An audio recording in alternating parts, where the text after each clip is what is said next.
bonsoir à tous, bienvenue dans votre émission La Réunion Léla. En tout cas, on va accueillir quelqu'un, j'allais dire des avirons, j'en suis certainement pas, je suis même pas sûr de ça, mais en tout cas, on va parler de rouler mon aviron. On va recevoir Robert Guillaume dans la rubrique Causement Réunionnais. Bonsoir, Robert Guillaume. Oui, bonsoir. Alors, on va essayer de ne pas... On va essayer de tout de suite de parler de... C'est quoi Rouler mon aviron finalement? Rouler mon aviron, c'est une association qu'on a créée en fait avec un groupe de personnes sur la commune des Avirons. Voilà. Alors, c'est bien aux avirons. Oui, c'est bien aux Avirons. J'ai regardé, j'ai cherché, mais j'ai pas trouvé. Voilà. Donc oui, c'est pour l'instant, donc on est tout jeune, donc ça fait 3 semaines là qu'on est créé. Donc c'est pour dynamiser un peu la commune, mais aussi là, ça s'adresse un peu à la Réunion en général. Donc, Qu'est-ce qui a motivé l'envie? En fait, il y a 5 ans, j'ai eu l'idée de créer une association, sauf que j'ai pas eu la motivation de le faire. Et du coup, il y a quelques mois, je me suis dit, bon, allez, on va se lancer. J'ai lancé un sondage sur Facebook. Et voilà, il y a 150 personnes qui ont répondu. Et il y en a qui sont venus me donner des idées. Ils disent, bon, moi, je peux donner un coup de main. Donc voilà, on a fait une petite réunion. On a fait l'assemblée constitutive et ça a été lancé comme ça. Voilà. Qu'est-ce qui explique j'allais dire, l'envie? Et aujourd'hui, quel constat le jeune que vous êtes fait sur sa commune des Avirons? J'ai grandi aux Avirons et je travaille aux Avirons dans le collège, au collège des Avirons. Et je sais qu'en tant que jeune, c'est une petite commune, donc on n'a pas parfois des infrastructures pour les jeunes. Donc c'est surtout le constat au niveau des jeunes, donc de les divertir un peu en dehors de leur commune, mais aussi dans leur commune, en organisant des événements. Et voilà. Et aussi au niveau des personnes âgées aussi. Donc ça, c'était mes 2 priorités quand on a créé l'association ensemble. Donc c'était ça qui nous a réunis en fait. Voilà. On va juste demander à la régie de ne pas taper sur la table parce que ça fait du bruit, ça en fait. Ma question c'est, quand on parle des jeunes aux Avirons, c'est des jeunes j'allais dire, ils sont dans quel état d'esprit? C'est des jeunes qui sont un peu oisifs, c'est des jeunes qui ont des diplômes mais qui ne trouvent pas de travail, c'est des jeunes qui sont en quête de quelque chose? C'est des jeunes qui souvent n'ont pas de travail, mais il y a beaucoup de jeunes aussi étudiants. Donc ils cherchent au lieu de rester derrière un écran, ils cherchent un peu à sortir. Donc ils vont à Saint-Pierre, ils vont ailleurs. J'allais dire que pour sortir, il faut monter vers le Tevlav. Oui, le Tevlav c'est bien pour sortir le week-end, faire un pique-nique, mais je veux dire pour les jeunes, se perdre dans la forêt pour les jeunes, c'est pas une bonne chose. Si, on peut aller camper dans la forêt, faire des activités comme ça. Les jeunes le font encore aujourd'hui aux Avirons? Oui, ça arrive, moins souvent, mais ça arrive. Moins souvent, mais ça arrive. Est-ce que quand on parle des avirons, il y a les traditions. Est-ce que vous êtes encore dans les traditions? Par exemple, moi j'ai eu l'occasion de rencontrer des pêcheurs des avirons, ces habitudes d'aller sur le front de mer, de se retrouver, de faire des pique-niques. Ouais. Ça existe toujours aux avirons? Ça existe toujours pour les anciens. Pour les nouveaux, un peu moins.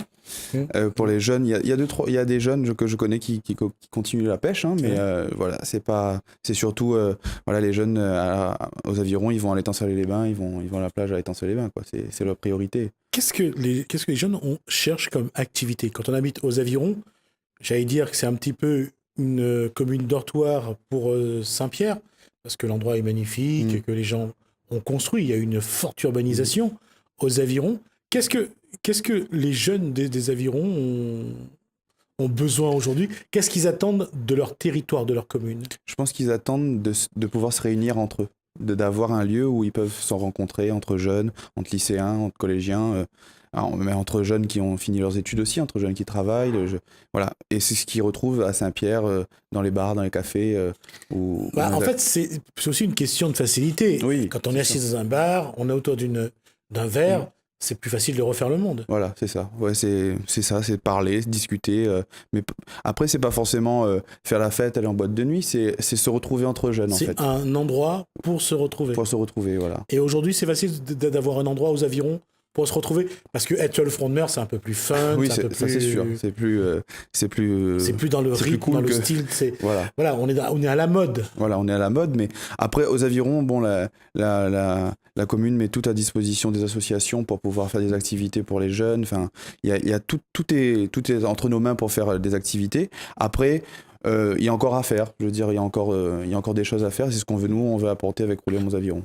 Et je posais la question tout à l'heure, c'est entre les activités, le loisir, la formation, C'est un peu l'emploi. C'est un peu de tout, en fait. On va, avec les jeunes, bon, on a cinq domaines de grosses compétences, hein, pour travailler ensemble en association.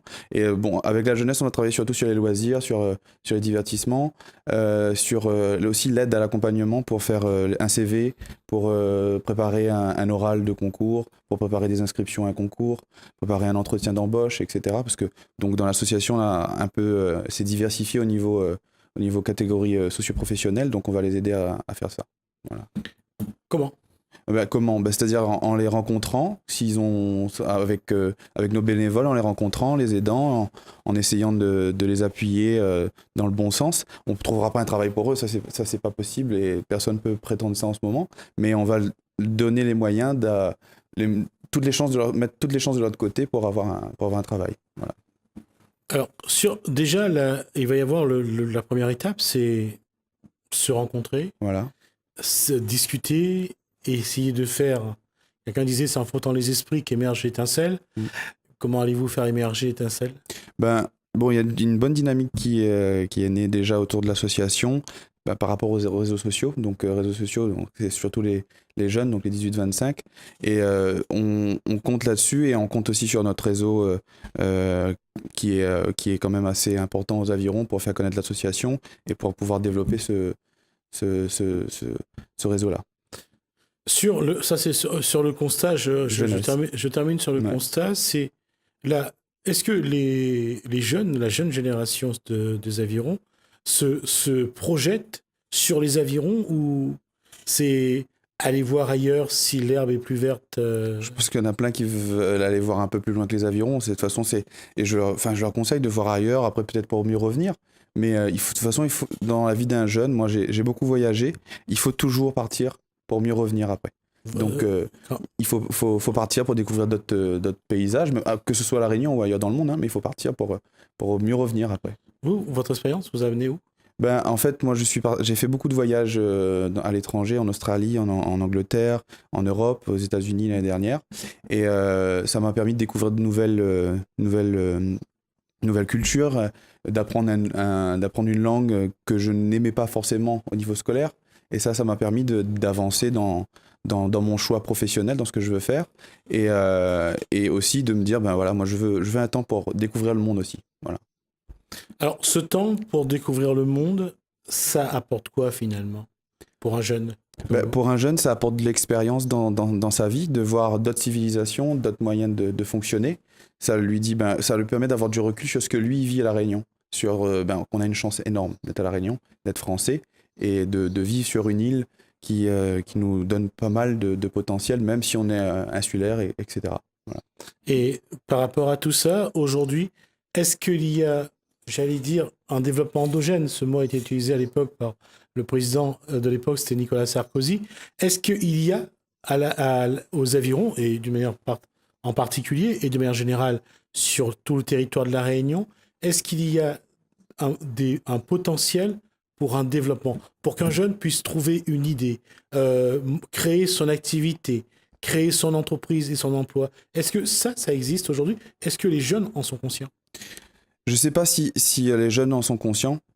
Tout ce que je peux dire, c'est que si on a la motivation et le vouloir de le faire, tout est possible. Que ce soit en entreprise, en association ou quoi que ce soit. Il faut juste arriver au bon moment. Si on est prêt, on peut le lancer. Mais le jeune, il faut qu'il ait une maturité avant de lancer quelque chose. Et il faut que les instances lui laissent sa chance, c'est-à-dire avec les banquiers pour les emprunts, etc., les mairies pour accorder des infrastructures, etc. Il faut laisser la chance aux jeunes. Et aujourd'hui, est-ce qu'avec la mairie, par exemple, ou avec d'autres organismes, est-ce qu'il y a une possibilité de mettre en place un dispositif pour accompagner les jeunes, pour pouvoir leur dire, à partir de l'association, bien sûr, est-ce que l'association Rouler Monts Avirons va dire, voilà, les rencontrer bien en disant, est-ce qu'on peut avoir tel moyen? Est-ce que vous pouvez nous accompagner là-dessus? Est-ce que cette démarche-là, vous avez commencé à le faire? C'est ce qu'on doit faire, en fait, parce qu'on travaille donc là, on a un gros projet en ce moment, donc on a voulu commencer par un projet qui rassemble tout le monde, donc sur l'environnement d'abord, et c'est ce qu'on fait petit à petit, donc on va aller crescendo sur chaque domaine de compétences en fait. Et donc la jeunesse, ça sera un de nos gros points. Et on va s'en occuper au fur et à mesure dans les moyens que nous avons, nous. Mais c'est sûr qu'on va rencontrer la mairie pour essayer de trouver des facilités ou des arrangements pour nous aider. Voilà. Je reviens à ma question tout à l'heure. J'allais dire, pour vous, aujourd'hui, c'est quoi ce projet environnemental? Alors pour moi, le projet, quand j'ai créé l'association, on a voulu avoir un projet qui lance l'association et qui motive tout le monde, en fait, qui porte toutes les générations. Et comme on s'adresse à toutes les générations, et ben on a lancé un projet. Enfin, j'étais aux États-Unis et j'ai pris la connaissance d'un projet qui s'appelle World Cleanup Day. Donc c'est une journée pour nettoyer la planète. Et j'ai pris contact avec le World Cleanup Day France. Alors on va juste demander à la régie si on peut avoir la petite image qu'on a juste de ce que vient de dire donc Robert Guillaume. Donc voilà, Rouler Monts Aviron. Voilà. Et vous allez voir donc le logo de World Cleanup Day. Voilà, donc le World Cleanup Day. Pourquoi le 15 septembre? Alors ça a été décidé au niveau mondial parce que 150 pays vont se coordonner pour réagir ce jour-là, donc le 15 septembre 2018. Donc ce mouvement-là est né il y a 10 ans en Lituanie. Donc c'est quelqu'un qui a commencé à faire ça dans son pays à lui, qui a réuni 4% de la population lituanienne. Et là, notre objectif pour la Réunion, mais aussi pour le monde entier, les 150 pays, c'est de réunir 5% de la population mondiale et de ramasser les déchets pour vraiment sensibiliser la planète sur cette problématique des dépôts sauvages. Donc, je vais vous poser une colle. 5% de la population mondiale, ça fait combien en... Oula, en millions, je pourrais pas vous dire. Je me doutais.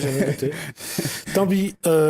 La question, c'est pour revenir sur ce qu'on disait, sur ce projet, comment ça va se passer? La date du 15 septembre semble encore loin, oui. Mais il faudra le préparer, il faudra communiquer, il faudra sensibiliser et mobiliser. Le maximum. Comment ça va se passer? Alors comment ça va se passer, c'est tout simple. Bon, là en ce moment on est en train de rentrer en contact avec toutes les mairies, toutes les intercommunalités, les associations, parce qu'à La Réunion il faut savoir qu'il y a déjà des associations qui le font. Donc il y a Volontaires des pollutions, qui va d'ailleurs le faire le 7 avril à l'Étang Salé et à Saint-Paul. Il y a Oasis Réunion qui a déjà entrepris aussi des démarches comme celle-là et qui va organiser lors de la Journée pour la Terre une opération Île Propre le 22 avril. Et il y a aussi Surfrider qui l'a déjà fait, Globis qui l'a déjà fait en mer. Il y a Défi Plastique qui l'a fait vendredi dernier au Gol et qui va encore en refaire. Et tout au long de l'année jusqu'au 15 septembre et même après, on va continuer à mettre en place des actions comme ça, des clean-up, c'est ce qu'on appelle des clean-up, avec des associations comme ça pour sensibiliser les gens sur le dépôt sauvage d'ordures. Le littoral des Avirons est propre ou il y a toujours des... on a une ravine qui débouche sur notre littoral, donc c'est pas tout le temps propre, surtout après des intempéries comme on a vécu là. Mais il faut éduquer les mentalités à polluer moins, parce que on va vers une catastrophe, si on peut dire. Cette journée pour nettoyer, ça signifie aussi que vous allez pouvoir, j'allais dire, enchaîner dessus, parce que les récupérer est une chose, les déchets, après il faudra les recycler. Il faut les recycler, c'est pour ça que quand on ira les ramasser, ça sera trié à chaque fois, donc on aura les recyclables et les non recyclables, et c'est pour ça qu'on a besoin de l'appui des intercommunalités pour le ramassage ensuite, et ensuite éduquer sur le recyclage à la maison, faire le tri. La nécessité de faire le tri, c'est rebondir sur tous ces gestes-là. Ça reste toujours pour moi un paradoxe que l'un des pays les plus pollueurs au monde se donne des leçons en matière d'environnement. Les États-Unis est à ce point-là, est à ce niveau-là. Mais quand même, comment faire en sorte, parce que les Américains montrent en tout cas la voie en termes de... Essayent, du moins. Ils y arrivent. Enfin, ceux qui veulent sauver la planète, ils y arrivent. Mais comment faire en sorte pour convaincre justement ceux qui polluent? Parce que ceux qui polluent sont ceux qui ont de l'argent, apparemment. Moi, je pars du principe où la Terre, c'est notre maison à nous tous. On la partage, on vit en cohabitation. Et je pars du principe où quand je suis chez moi, dans ma maison, j'ai horreur que quelqu'un jette, enfin je n'accepterai pas que quelqu'un jette une palette de bois, un mégot de cigarette par terre dans ma maison. Et ben c'est pareil pour la Terre, c'est pareil pour l'île de la Réunion, c'est pareil pour les États-Unis.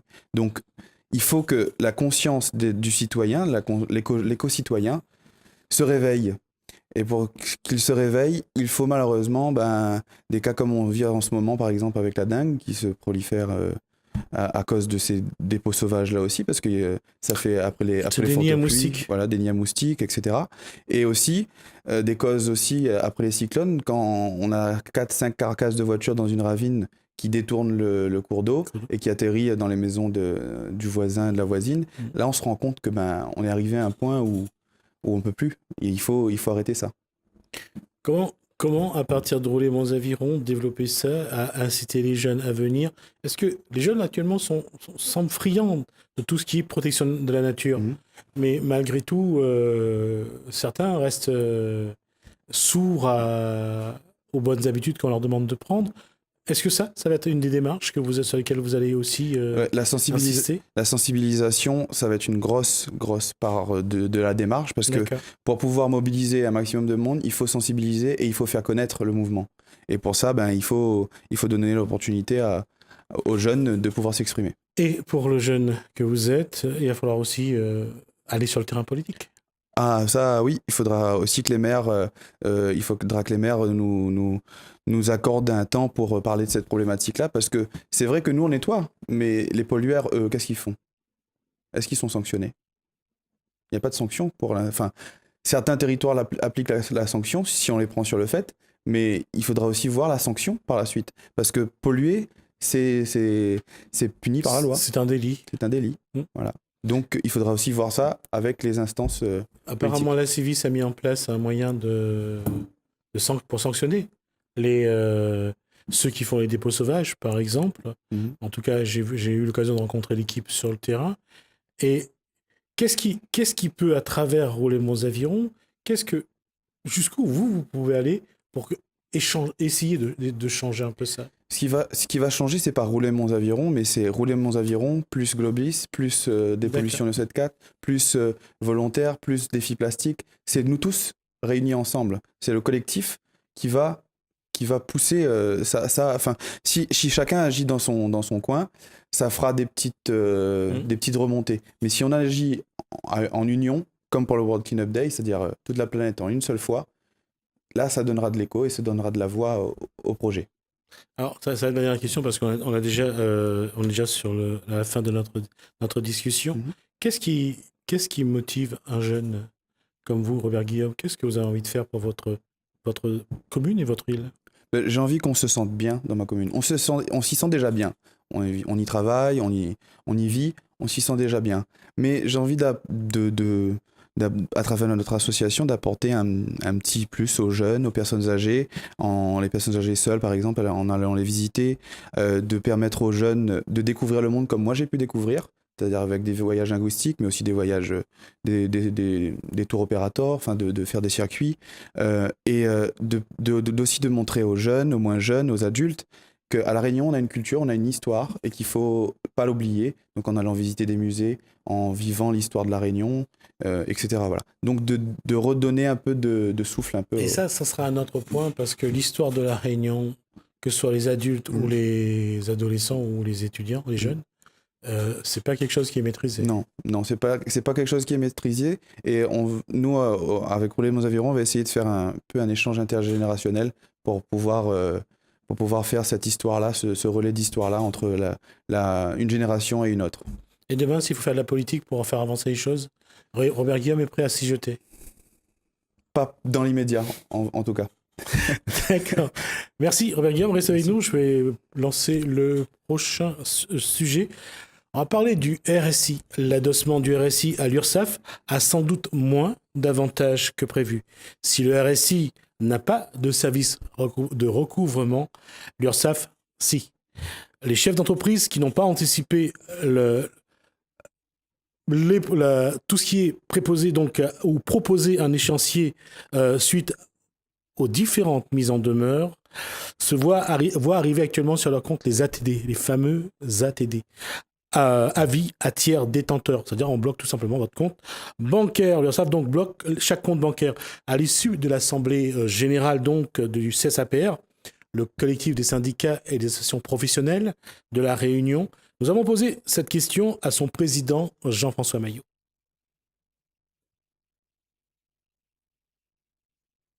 Qu'est-ce qu'il faut retenir de cette Assemblée générale du CSAPR ?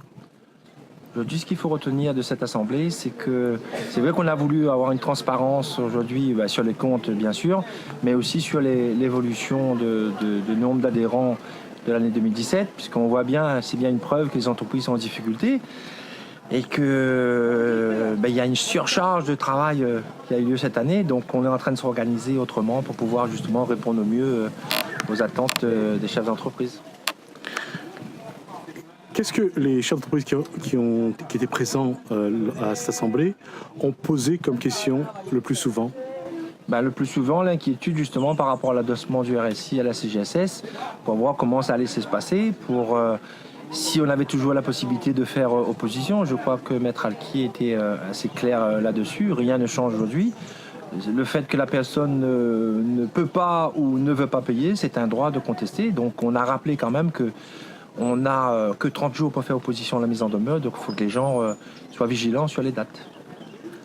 Alors, concernant les ATD qui arrivent actuellement sur les comptes des artisans, puisque l'URSSAF, par rapport au RSI, l'URSSAF, elle, a un service de recouvrement. Oui, mais bon, c'est pour les gens qui reçoivent des contraintes ou des saisies, c'est que les gens n'ont pas fait de procédure.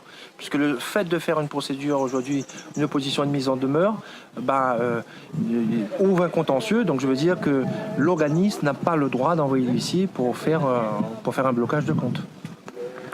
Quelle réponse peut faire l'artisan suite aux ATD ?